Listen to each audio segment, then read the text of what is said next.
Bien, pasamos al apartado del Gobierno y la Administración del Estado. En este y en todos los que quedan de la lección 16 habrá seguramente una mayor profundización en la materia de derecho administrativo. Nosotros nos vamos a quedar en los fundamentos constitucionales y en un breve comentario. Por supuesto, nos remitiremos cuando sea necesario a las leyes que desarrollan lo que prevé la Constitución.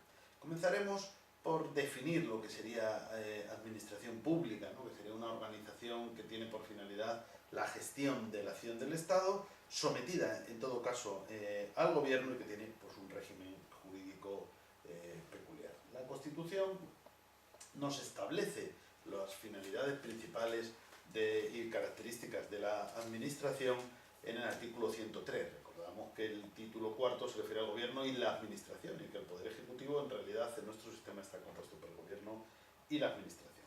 El artículo 103.1 nos dice: la administración pública sirve con objetividad a los intereses generales. Y estoy de acuerdo con los principios de eficacia. Bueno, los principios los vamos a comentar en la siguiente pregunta. Pero aquí se marca ya que los intereses generales son la finalidad principal de la administración.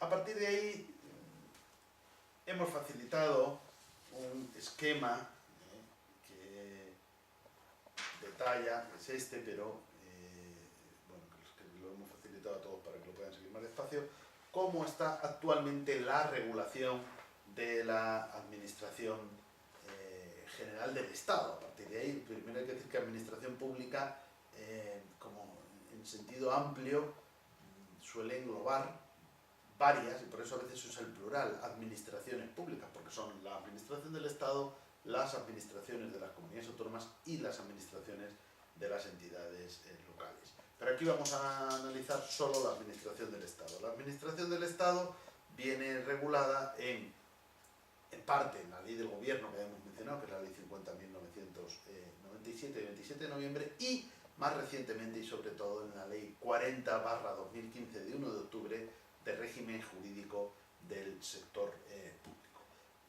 Aquí no vamos a comentar cada uno de los niveles o escalones fundamentales que tenemos en este cuadro, simplemente decir que dentro de la administración del Estado, ya dejamos de lado la administración autonómica y las administraciones locales. Dentro de la administración del Estado hay que distinguir administración central, administración territorial, que a veces se llamaba periférica, pero que la ley del sector público denomina territorial, y luego podríamos llamar administración institucional y administración corporativa, ¿no?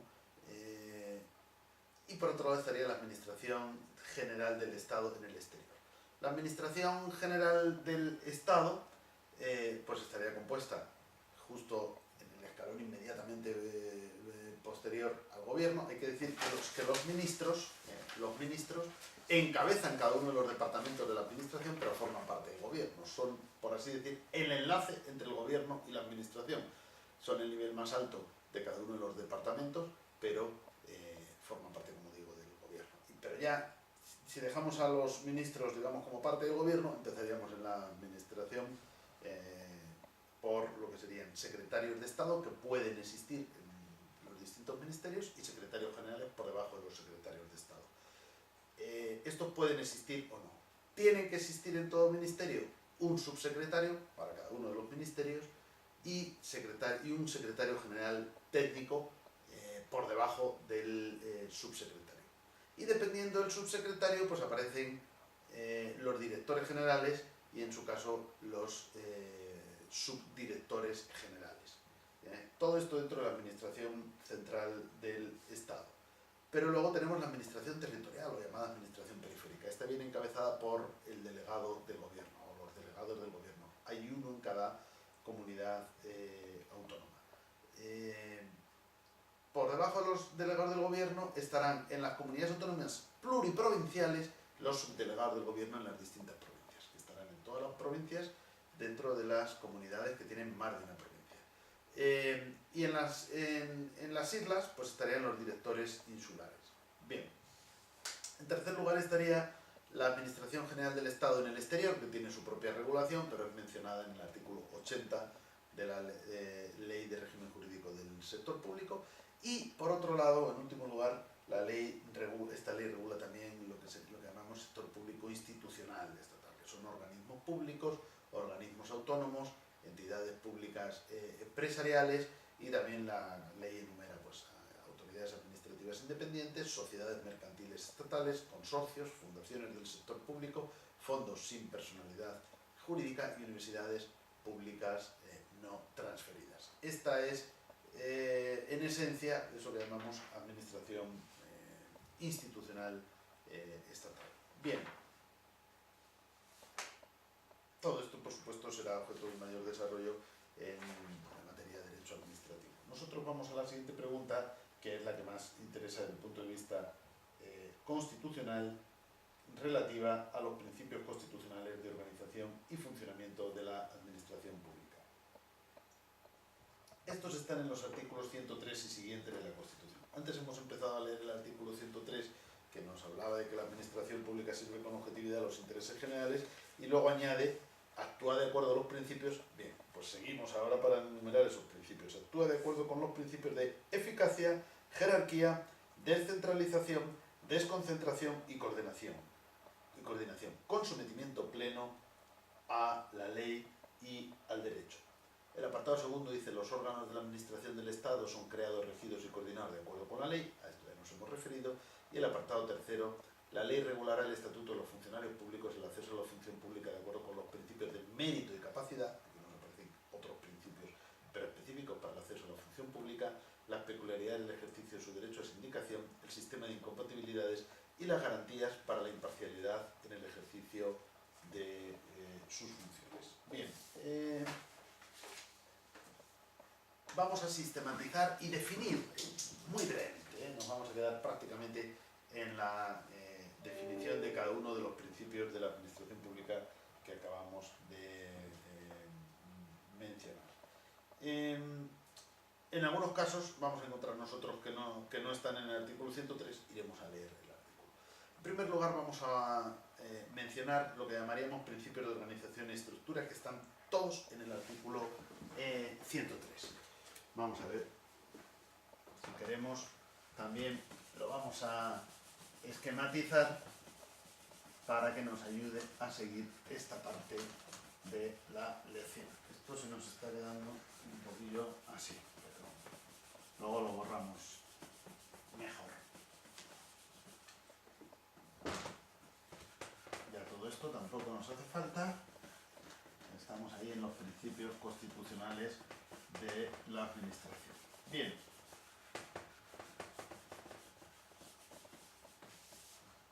Bien, pues tenemos en primer lugar principios de organización y estructura.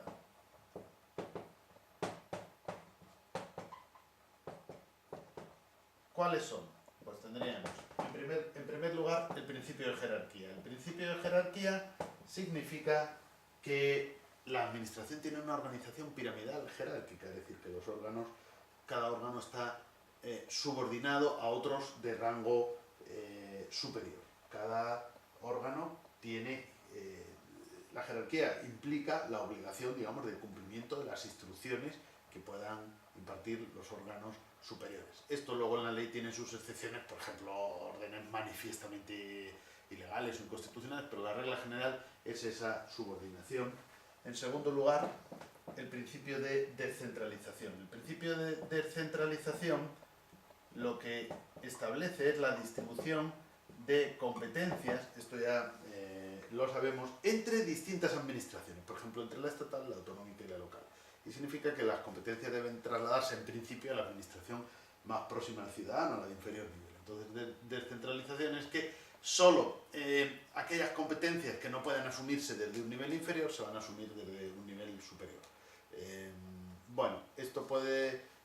hoy en el ámbito de la Unión Europea se habla de un principio de subsidiariedad, ¿no? Podría tener una cierta relación. Significa que solo las administraciones, o sea, que las administraciones del nivel superior solo van a intervenir cuando la finalidad de la intervención no se pueda cumplir satisfactoriamente desde un nivel inferior. En cambio, el principio de desconcentración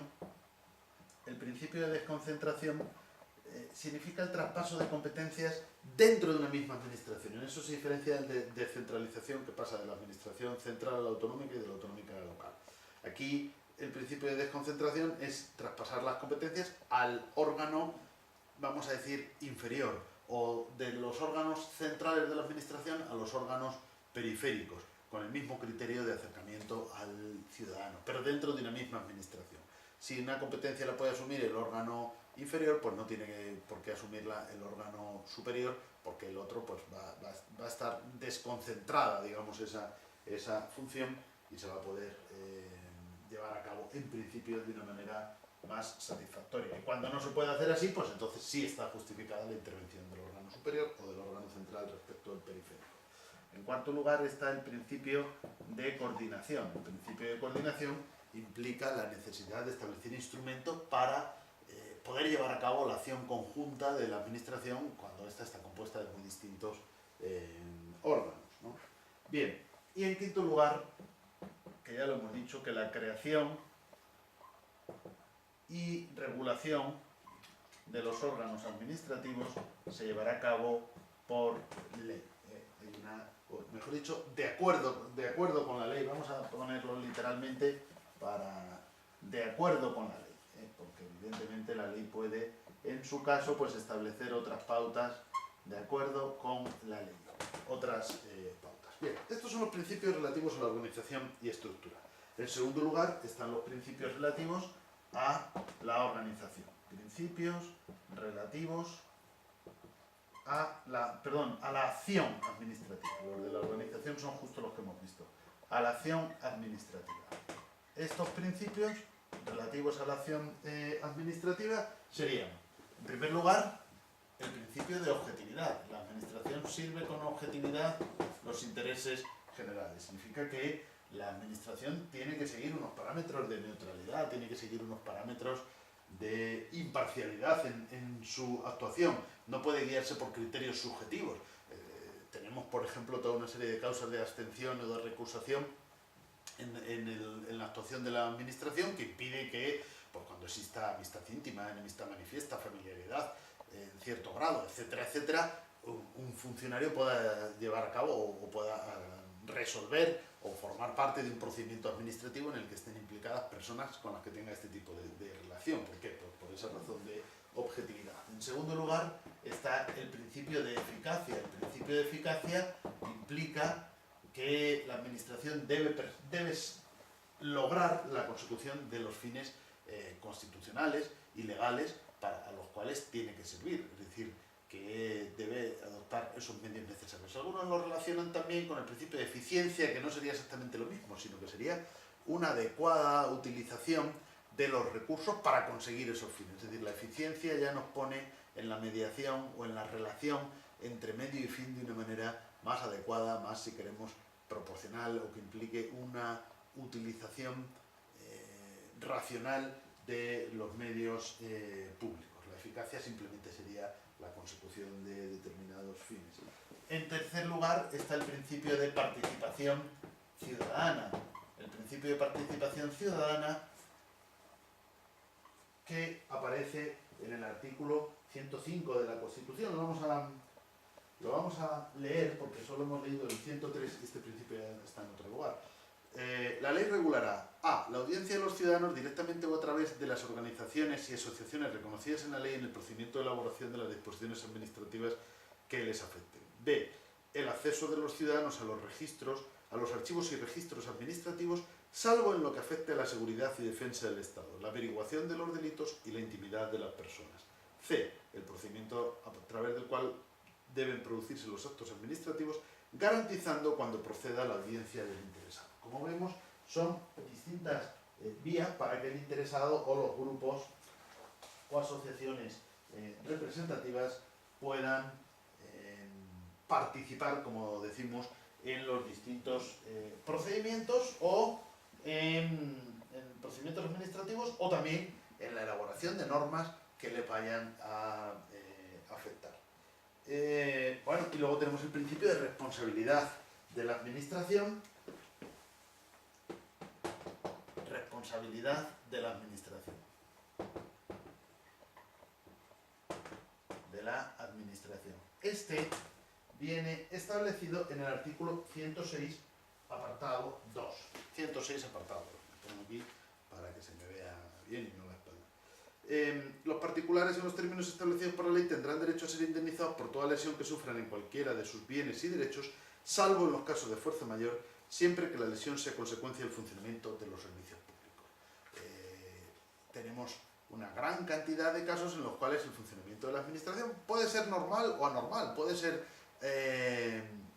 acorde con la ley o puede existir algún tipo de irregularidad. En cualquiera de los casos, el ciudadano tiene derecho a ser indemnizado. Existe en la ley que regula el procedimiento administrativo común del sector público, las distintas pautas en los procedimientos de responsabilidad patrimonial. Luego tenemos una regulación reglamentaria que lo detalla y una amplísima doctrina tanto del Consejo de Estado, al que luego nos referiremos, como de los consejos autonómicos sobre la responsabilidad patrimonial de la Administración. Para que se produzca la responsabilidad patrimonial de la Administración tiene que haber un daño, es decir, que la actuación de la Administración ha generado un daño. Por lo tanto, tiene que haber un daño y tiene que haber una relación de causalidad entre ese daño que se genera a un ciudadano y una actuación o una, a veces, inacción de la Administración por un incumplimiento de deberes o de obligaciones legales que tiene que asumir la propia Administración. Por lo tanto, daño, una causalidad entre el daño y la actuación de la Administración, y luego también la antijuridicidad. La antijuridicidad no significa que el funcionamiento de la Administración haya sido ilegal, como digo, o haya sido contrario a las normas, sino que el ciudadano no tiene el deber jurídico de soportarlo. Hay ciertos daños que tenemos el deber jurídico de soportar y otros, en cambio, pues no es así. Bien, con estos tres parámetros podemos determinar cuándo la Administración está obligada a reparar los daños que ocasione a los ciudadanos. Como digo, encontraríamos muchísimos ejemplos, desde responsabilidad sanitaria, porque en el sistema sanitario público se le ha generado a una persona un daño o no han sido capaces de